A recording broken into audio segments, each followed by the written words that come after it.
Thanks for joining us here on WSAV News 3 today at 11. Right now, you're looking out over the Bull River Bridge on this Wednesday morning. Storm Team 3 meteorologist Alyssa Carsley joining us outside in Taylor Square. Look at that forecast first. Alyssa, good morning. Hey, good morning, Ben. Well, I think from now through the next couple of weeks, our main focus is going to be on the drought and the wildfire situation, because now with the southerly wind, while that South Georgia wildfire is miles and miles away from us, we are starting to see some of that smoke travel across the coastal empire and low country, giving us a little bit of a hazy sky and of course smelling a little bit of that smoke.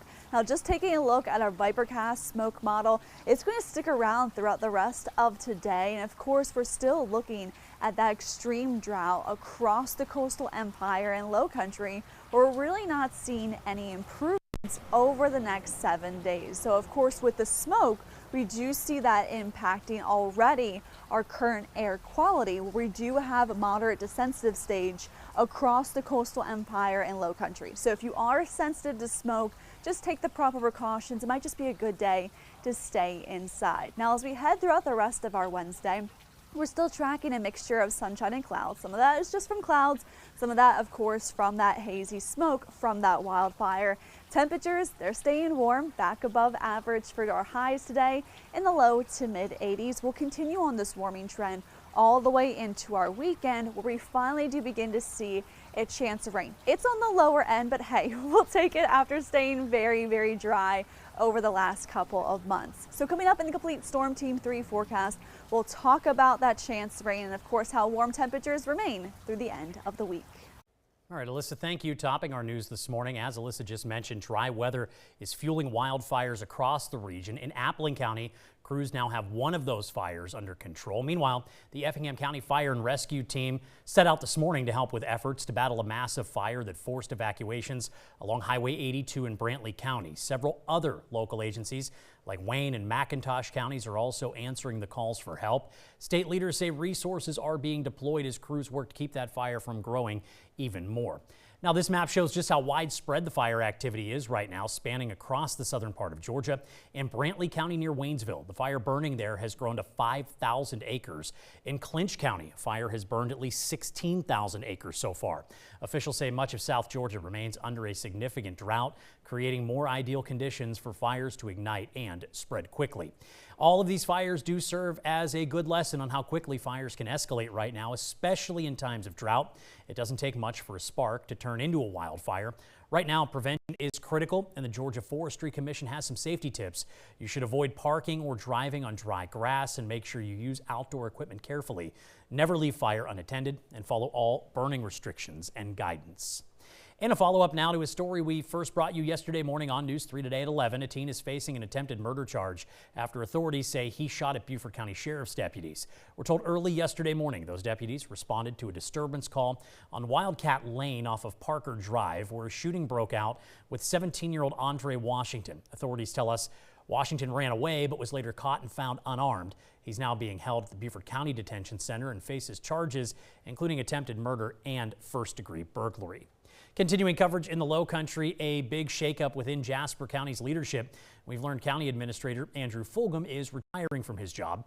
Fulgham has served in the position since May of 2004. His retirement is effective next month on Monday, May 4th. The Jasper County Council will appoint an interim administrator while they search for a permanent replacement for Fulgham.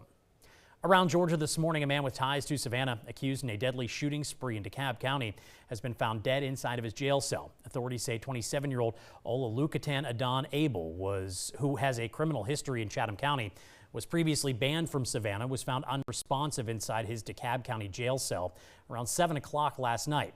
He was behind bars following a violent series of shootings and stabbings earlier this month in DeKalb County and the Brookhaven area that left 3 people dead.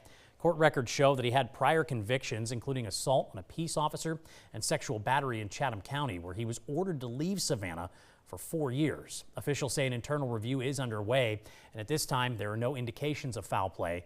The cause of death is still under investigation. Making headlines this morning, an indefinite ceasefire is being put to the test as attacks continue in the Middle East. Meanwhile, President Trump says negotiations over a peace deal will continue. Robert Sherman is tracking it all from Tel Aviv. tense environment here in the Middle East today, even hours after that ceasefire was extended, with at least 3 attacks being carried out on ships that were operating in or near the Strait of Hormuz.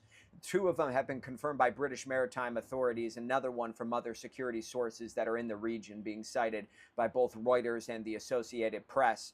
But this is the dynamic that has been created in the Strait of Hormuz, as you have seen here today, ships sitting idly by on either the east or western side of the Strait of Hormuz, very hesitant to make that crossing as Iran's threat to shipping has been renewed once again today. President Trump saying this on the Strait of Hormuz: people approached me 4 days ago saying, "Sir, Iran wants to open up the strait immediately. But if we do that, there can never be a deal with Iran unless we blow up the rest of their country, their leaders included."